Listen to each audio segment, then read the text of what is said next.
पीक विम्याच्या खरीप हंगामातले अजूनही 400 कोटी मिळणं बाकी आहे.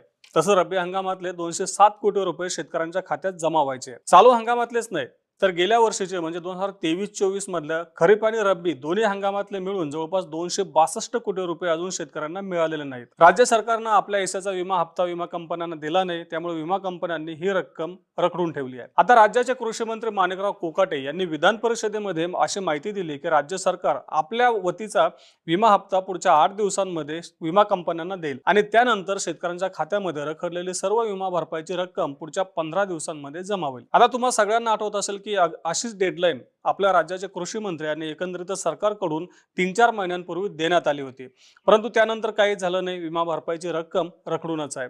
आता कृषी मंत्र्यांनी पुन्हा 15 दिवसांची डेडलाईन दिली आहे. आता मागच्या काही महिन्यांपासून राज्यात एकंदरीतच पीक विम्याचा मुद्दा चांगला चर्चेत आहे. तो म्हणजे रखडलेली विमा भरपाई आणि दुसरं म्हणजे विमा योजनेमध्ये झालेले